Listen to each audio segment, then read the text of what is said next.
Digital Marketing Radio, episode 99, How to Increase Conversion Rates.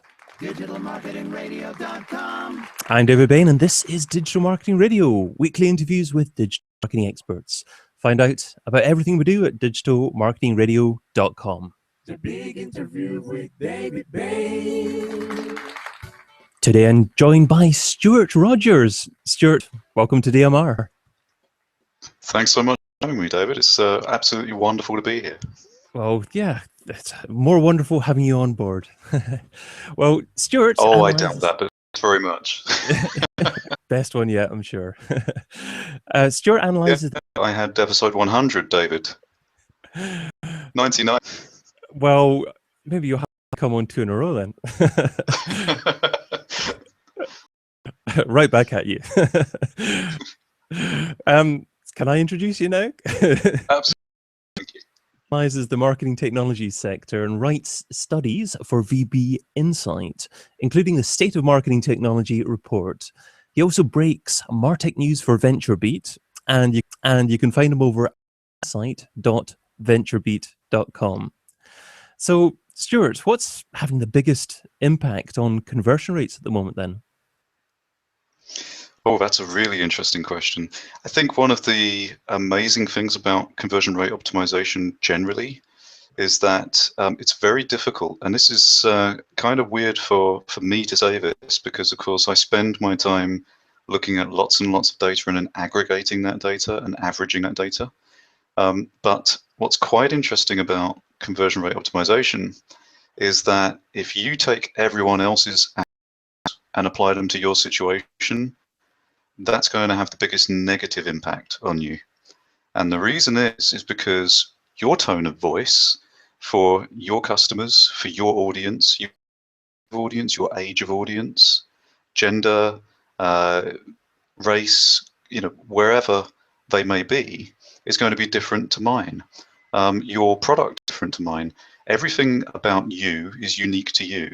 So one of the interesting things that I find is I see a lot of these homepage shakedowns and all these pieces of research and studies and analysis, and they use a lot of averaged out data. And the problem is not actually going to tell you anything. Possibly do is really dig into your situation, dig into your analytics, work out hypothesis, what might actually need improving on your side, whether it's bounce rates or whether it's conversion rate or whether it's the amount of time people spend on your page, or even things like technical issues, like the speed of your page. Does increasing the speed of your website actually improve conversions?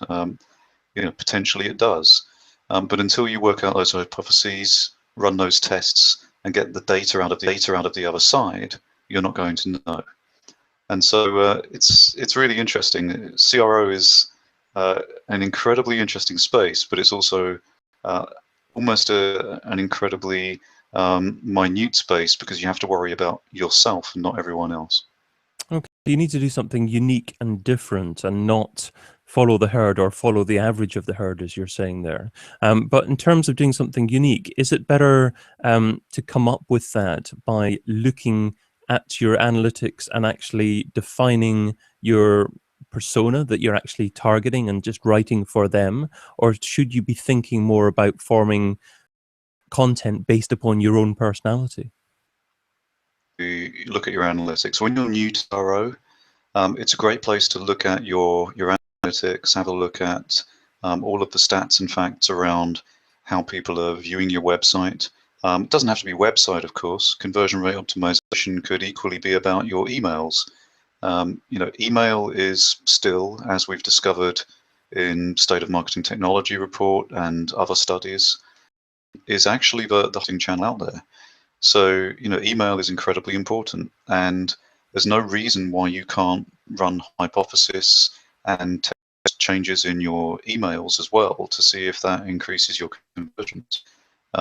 Conversions don't have to be sales. They don't have to be clicks on buttons. They don't have to be white paper downloads. A conversion is whatever you think it is, whatever is important to you. And it's really about making sure we funnel people down until they do what you want them to. So looking at your statistics, your analytics, that's a good start. But equally, it might be about looking at the copy of your website. Are you demonstrating the value in your product or service effectively? And if you change the language, does that have a positive or negative effect? These are all things that can be tested along with design elements, along with different email subject lines. You can even, did you know, split test telephone conversations and sales presentations.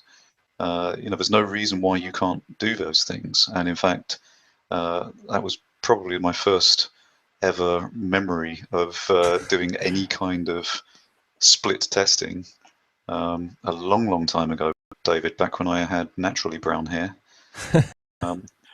I split conversations I was having with people when I was in sales to see which one performed better. Okay. At the very beginning of that, you did focus on email there, and how email was still very important. Now, what side of the fence do you sit on? Do you actually recommend companies to actually just be trying to get an opt-in and just get an email address and try to get as many emails as possible when they're actually offering something of value? Or should they focus on trying to much information on that lead as possible and actually look for things like full name and telephone number and perhaps address as well, getting less leads, but perhaps actually a better quality of customer who you could business with more in the future? The type of business and the type of sales approach. If you're a B2B organization with a nice consultative sales process, you probably want to be doing things that will get you to as much information on your prospective customer as possible, because you're more than likely going to be an organization that starts with a marketing lead who qualify that lead, who then pass to sales. Sales then will do their own kind of qualification and then push it through the pipeline until they either win or lose the deal. And so getting as much information as early as possible, potentially by, that's why B2B organizations offer things like white papers, because they can say, hey, here's this really interesting piece of data. By the way, your name, company name, telephone number, and email address in order to get it. That's great from a B2B side. On a B2C side, if it's an e-commerce site, obviously the thing you want people to do is click the ask it button, and then the second thing you want them to do is actually go through with it and not abandon. And that's a very different proposition to getting email addresses and data from people on a B2B website. Or so, email addresses, they are desperately important. On B2C, if you've got an e-commerce site, you can then ask people to set up an account in order to make that purchase, and therefore you get their email address. And that's something that does cause abandonment of carts. Right? We'll then say, please give us your email address to set up an account. And they go, oh, sorry, not going to do that, and they'll go elsewhere and buy it from somewhere that doesn't give up those details. Yeah. But those are all things that are important. Email is still a very important channel, very high return on investment. Getting just an email address is good enough a lot of the time, because, of course, we have technologies that can take that email address and augment it with all sorts of other information automatically, so we don't ask people questions. We can actually infer some of that information from social media and from big data stores. Yeah, it's incredible how much information is out there. It's just collating it and using it in an intelligent way. Absolutely is. Although I think, in the future, we might have some changes come in that. You'll remember that, in the early days of direct mail, it was completely unregulated, and then we started to get mail. The same happened with telemarketing. Same happened with email marketing.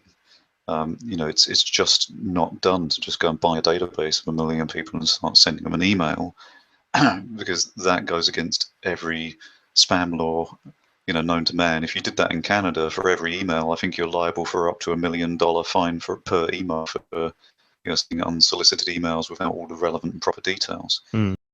United Kingdom, everybody that sends a business email is supposed to put their company name and address and company registration number on every email. Part of the Companies Act law, not necessarily. It's not just a part of good email practice. It's actually part of Companies Act law. So those things have become important. Social media and scraping big data for social media information and other details is a very largely unregulated space right now. And I can see all of the vendors and people that are stakeholders in that space having to come together soon to talk about and deal with privacy issues and how they should deal with that data and what they shouldn't do with it. Mm. Also bring to light the issue to the general public as well, because I still think the majority of people are exceptionally open with everything they do online without actually being aware of much information they're giving away, because just because they give away perhaps their full name on one site, it then makes it easier, of course, to find that information elsewhere and match it on with something else, and that's how all this the big data works, because there are elements of a footprint that can be stitched together. You're absolutely right. And what's going to come in the near future, a whole bunch of other channels that undoubtedly will be optimized for conversion rate again, because conversion rate optimization is such a big deal. It's such an important part of digital marketing. We can explain why in a moment, but you've got to think about the Internet of Things, for example. Salesforce, the massive CRM solution, they have a called Journey Planner, and Journey Planner theoretically could allow me to set up a journey whereby when a customer walks into my physical retail shop, the iBeacon identifies them through their smartphone. We look them up in the CRM system and determine they're an existing customer. And then we go and have a look at their Fitbit history. And if we find that they've been doing 10,000 steps every day, we'll send them a coupon for the running shoes. But if they've only been doing 2,000 steps a day, we'll send them a coupon for the nice comfy Clark shoes.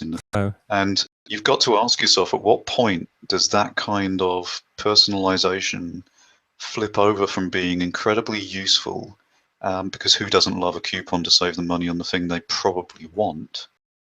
And when does it become creepy and therefore create a negative sales impact? And that is actually something that we're going to be investigating over the next couple of months for another report in the near future. Working out, when we cross that uncanny valley into creepy land is going to be. Biggest changes in the land of conversion rate optimization over the last couple of years has been around getting more personalized. Certainly, personalization and conversion rate optimization do go hand in hand with each other. If you look at some of the work that some of the really big A/B split testing companies are doing, they're not just A/B split testing design changes and copy changes on websites, they're split testing technology changes, and they're using segmentation. So a great example actually came up in a roundtable discussion earlier this week.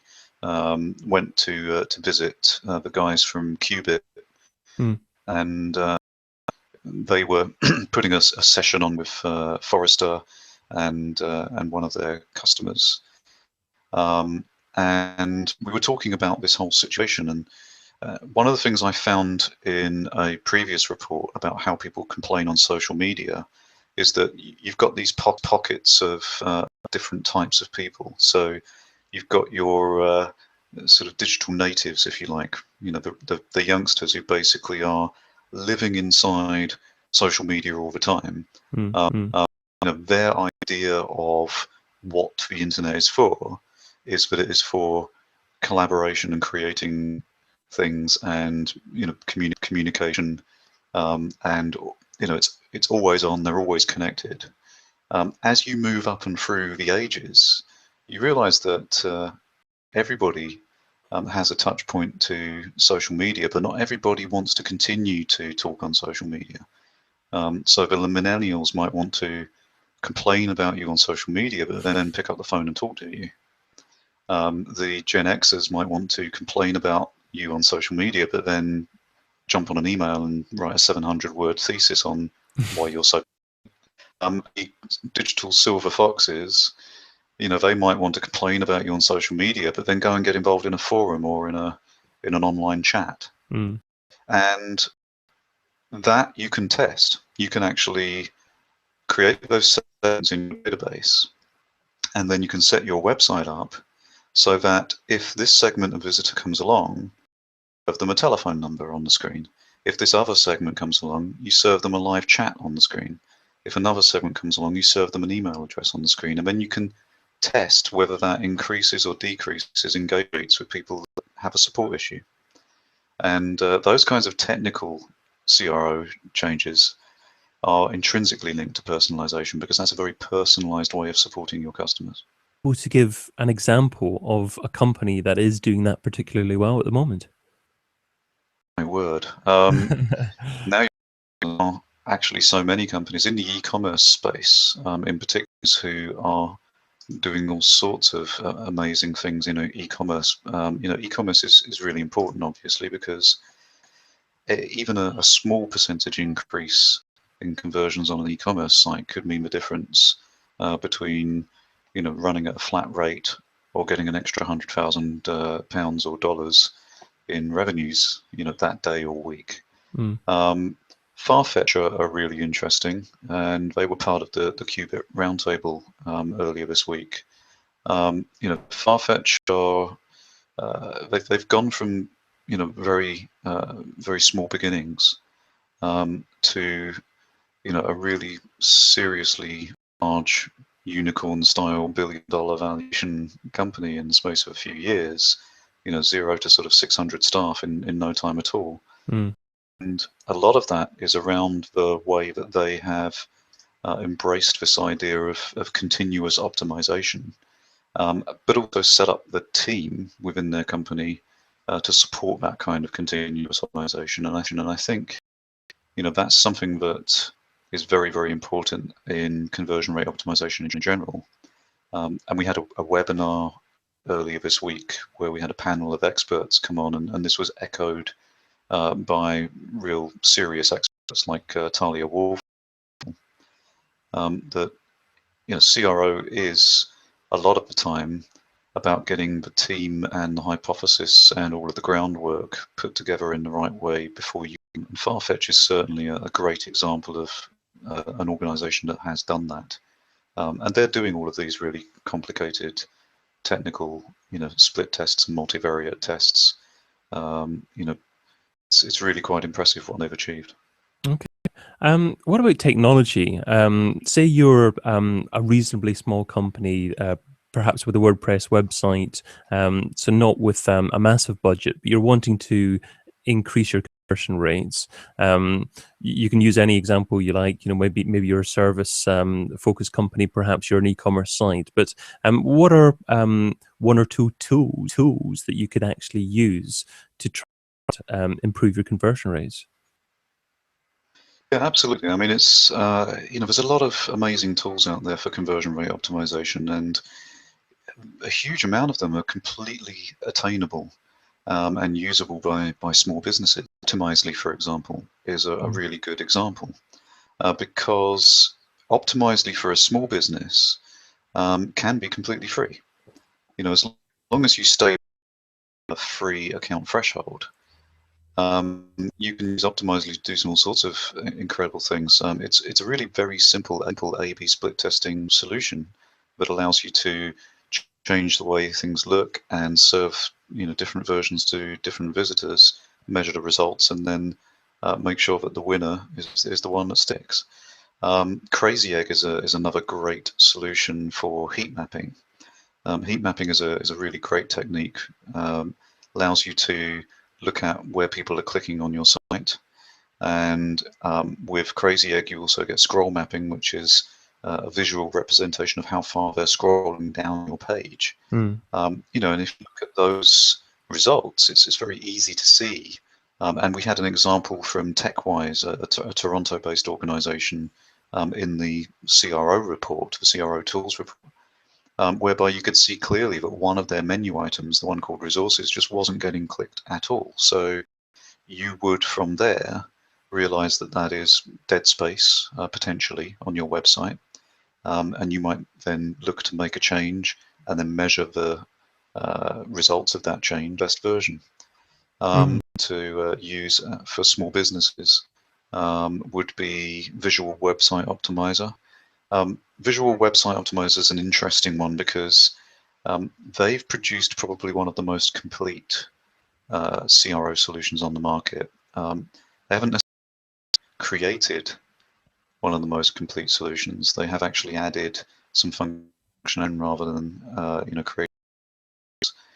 But as well as split testing and multivariate testing, they allow you to draw on the wisdom of crowds and put your hypotheses and tests in front of expert panels for them to give you what they think is going to work and what you might want to do better. And that's something that's in everyone's reach through free tools like Typeform and SurveyMonkey and SurveyGizmo. Anyone can create a survey, send it to their customers, asking them what they think of these potential future changes in design, logo, color, price, anything that's important to them, and get feedback. User feedback and concept testing and expert panels is as much a part of conversion rate optimization as split testing, multivariate testing, heat mapping, and funnel analysis. Might have already actually answered the first question of the second section of our discussion, but I'll ask it anyway, just in case you come up with anything else. Software I couldn't live without. So that's what software do you currently use in your own business that if someone took away from you, it would significantly impact your marketing success? Awesome question. If I can answer that less from a VentureBeat standpoint, and instead answer that in terms of say, the other websites that I'm involved with. These aren't websites I'm involved with for personal gain, you'll be pleased to know. A few websites that are multi-author websites that give all of the revenue they create to charity, and it's just a philanthropic venture, and volunteers create the content, and anything we make from advertising and affiliate revenue goes to charity. So we run hypotheses and tests, it's because we want to increase the amount of donations that we can offer. And in running those tests, I have to say, for those solutions where we have to use free tools, because if we were to use paid-for tools, then that's taking money away from the charity, which is not what we're trying to achieve. Valuable. But we've recently changed to a new tool that came out so recently that it actually missed the tools report because it came out after the tools report was delivered, and that's Hotjar. Yes. Hotjar has really caught my attention. They were good enough to get in touch with me and let me break the news that they were launching publicly. So we covered that on VentureBeat for them. But I've been using Hotjar as well, and I'm actually impressed with that because what it gives me beyond Crazy Egg at this point, not just the ability to do the heat mapping and the scroll maps and those kinds of things, I can actually record the entire journey of the user on the site and look at things and really get a feel for what is working and what isn't working. And when you're asking people to share your content because it improves the amount of donations that you can give, you want to make sure that they can see those share buttons, that they're not in a blind spot on the site and they're not getting missed. Those things are really important. If they are getting involved in sharing that content, that increases our traffic. Traffic increase means we can charge more for advertising. More for advertising means more donations. So, but the new kid in town is Hotjar, and at the moment I can't stop wanting to live without that particular piece of software. It's a tool that I've been using the last few weeks as well, and it is quite incredible that even the free version offers 100 videos and 1,000 heat maps, which gives you an awful lot of insight without even going pro. Yeah, absolutely. And that's not to say there aren't a lot of amazing tools out there. The the thing with conversion rate optimization, and this is something that we discovered by surveying close to 3,000 CRO users, is that the average return on investment reported by those users was 223%. Right. Now, that's pretty outstanding. In fact, out of those 3,000, I think it was, this is off the top of my head, so don't shoot me if I got this slightly wrong. I've got my gun ready. No. but I think it was 143 of the close to 3,000 marketers had actually seen return on investment percentages of over 1,000% from CRO tool usage. Wow. So, this is why CRO is, and if there's one message I can get across to everyone about why they should be picking up CRO tools and getting to know them, it's this. If you've got 10,000 users coming to your website every month, and you want to double the amount of people that convert, whatever that conversion means to you, let's say that you've got 2% converting right now. Your choices are get 4% converting or get 20,000 visits a month. Going 20,000 visits a month will cost you a reasonable chunk of money. You're either going to have to spend more money on creating content and thought leadership and demand generation content to get people to the site, or you might have to prostitute yourself to the world of list posts and basically comes to your site because you have link bait and clickbait. Or you're going to have to spend a chunk of money on promoted stories and sponsored tweets and everything else that you could do to spend money to get people to come to your site. Going from 2% to 4% conversion is all free. Yeah. And that's the big difference. I was just going to say, do you have any knowledge of the number of businesses out there in terms of percentage that haven't even started working on conversion rate optimization at all? 90. Wow. Let me frame that for you. One of the things that we do differently at VB Insight is we don't just interview, 20 or 50 or 100 of the Fortune 500 about what's going on.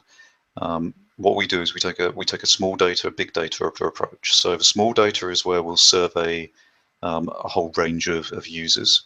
And those will be small business users up to enterprise users. And typically we'll have anything from 400 to 3,000 responses within that small data set. And then we'll use we had a data partner called Orb Intelligence scrape the websites of 3.1 million United States businesses, looking for the JavaScript inserts and other little footprints and fingerprints that say which, when you consider that in the US there are close to 30 million businesses, 3.1 million businesses is completely statistically significant in terms of the results. Yeah. Now, what we found from that, what we found when we did our State of Marketing Technology report in last year, is that marketing technology in general has very, very low market penetration when you frame it in the Fortune 30 million sense. It might be being used by the Fortune 500s and the software and tech and internet companies of this world. But the fact is that most people are doing their marketing on Post-it notes, year planners, and Excel spreadsheets. There is still a long way to go before everyone is using digital marketing techniques. And so, the good news for vendors is there's still 97% of the market out there for you to go and plunder. And the good news for users is that you can get involved with it, and it's largely free to do so for most companies, because most companies are small enough that they'll stay below the thresholds for free plans on most of these CRO tools. That's quite incredible, 97% there. I didn't know if you knew a number, if you're going to come up with any particular number there. I was thinking you might say maybe something like 60%, but 97% is just phenomenal. Well, we like to look at the broader picture, because one of the things about marketing technology is it's quite scary. There are more than 2,100 products in the marketing technology space, and they sit in at least 29 different categories of product, and that's if you're consolidating categories a little bit. Some people look at the marketing technology space and have more than 40 categories. And any marketer that looks at that entire space is basically just going to have their eyes glaze over. Mm. You're going to look at it, look at how complicated it is, and carry on doing what they're doing. What we want to do is, first of all, make it clear that there is and if we frame it from the point of view of the 30 million businesses rather than the 500 biggest ones, first of all, we're at least telling you that there is an opportunity for you to get a competitive advantage if you do this. Because not very many other people are doing this kind of stuff. That's the first message. The second part of what we do is that we try to explain what these tools actually do for you. And that's why we spent so much time and effort coming up with total cost of ownership and return on investment numbers that really mean something. You can't ignore the fact that some people, CRO tools delivered that 223% return on investment average. That's the clearest message that we could possibly give that 97%. Well, let's take you back in time now. I wish I would have. So I'd like you to look back on the very first day that you're involved in trying to market a business online. What didn't you do so well? What do you wish that you would have done differently? Back then, we had green text on a black screen, so it was, yeah, it's kind of interesting. If I take you back to first real experiences, and I love being put on the spot with questions like this and rambling on for just a few seconds while I get my brain working out the best example. I, spend quite a lot of time building Europe, Middle East, and Africa offices for companies that wanted to expand here. And there was an organization that was originally called CLS Research down in Melbourne. And they wanted an office for their product, which back then was called Create Print. We renamed it to Create Form because it didn't just print package. We eventually changed the company name to Create Form International. And some people from Xerox and myself joined to create a Europe, Middle East, and Africa office for them. And of course, one of the first things we did was have a look at the website. And it became really, really clear to us that as we went through the years with that company, that our opportunity to really, really expand throughout that marketplace would have been it would have been much more effective if we'd had spent a lot more time on translating the website and the messaging and all the collateral and everything into at least French, Italian, Spanish, Portuguese, and German from the get-go. It get to that point. We still did triple-digit growth year on year for 7 years, so we didn't do too bad. But we would have grown massively faster if we'd have taken different languages into consideration much, much earlier.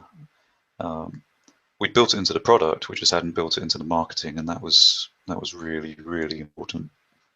Wow, you'd built it into the product, so the service capability of delivering whatever you're doing in whatever language was there, but the marketing funnel wasn't there. Exactly. Yeah, Wow. and it took years to break into France because you have this this thing, the Bon law, protection of the French language law, and you have to have at the very minimum the installation instructions, in French, and more reasonably, you have to have real French speakers, in France selling your product. The fact that we had no sales collateral on the website or physically or an email in French at all just really, really scuppered our chances of breaking into that marketplace. We should have done it a lot earlier than we did. This is the quick response round. 10 quick questions and just 2 rows here. Try not to think about the answer too much, and you're only allowed to say the word both on one occasion. So, ready to go? Let's do it. Email or Twitter? Email. video. Affiliates or display advertising? Affiliates. Facebook or Google Plus? Both. In press releases or one-on-one relations? One-on-one relations every time. Paid search or SEO?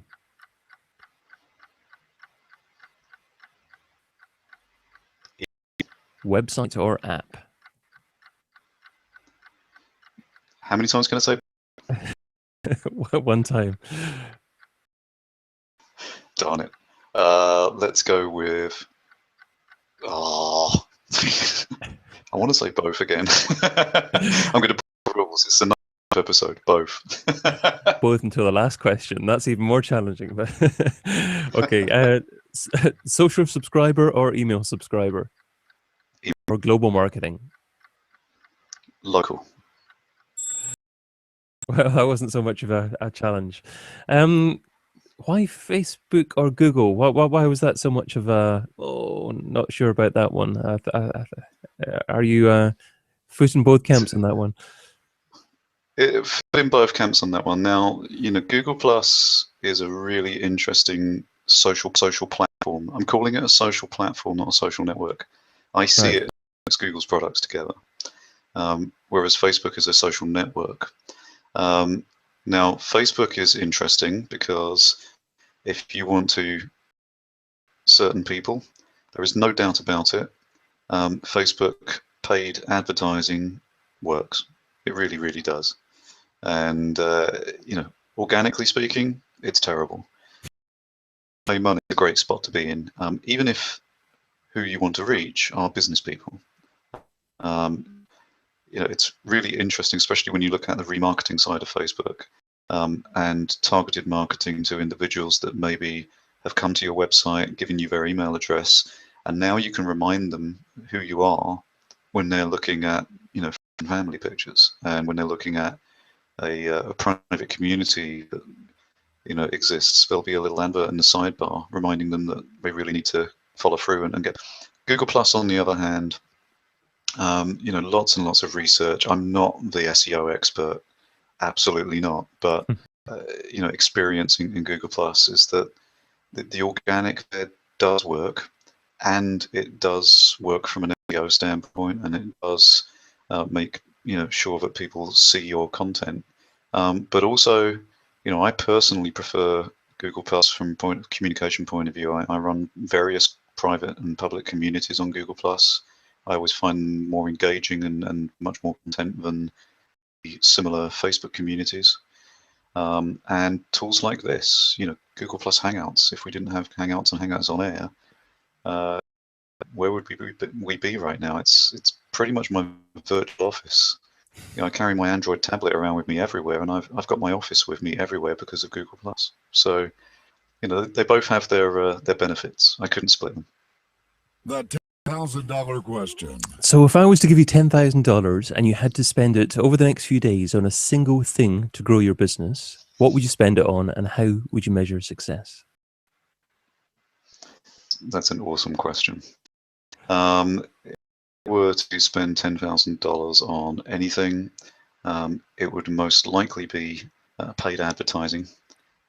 And I have to choose the channel that would be best for that particular audience. It could be Facebook, it could be sponsored tweets, it could be YouTube, it could be all sorts of different things depending on my product or service. On paid advertising on various social networks and platforms. My number one takeaway. Well, Stewart, you've offered a lot of incredible advice in our conversation, and I'm sure we could go on talking for a long time, but let's try and distill it down to one here. So what would you say is the one thing that people listening should just take away and try and implement in their own businesses?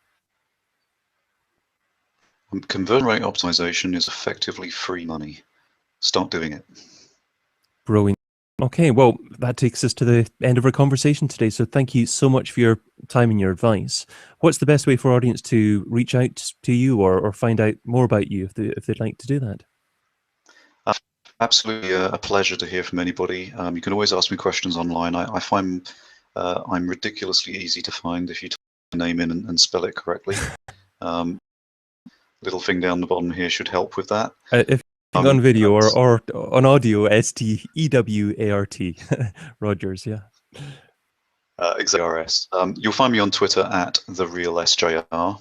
That's just in case there's a fake SJR out there. It's at plus Stewart Rogers.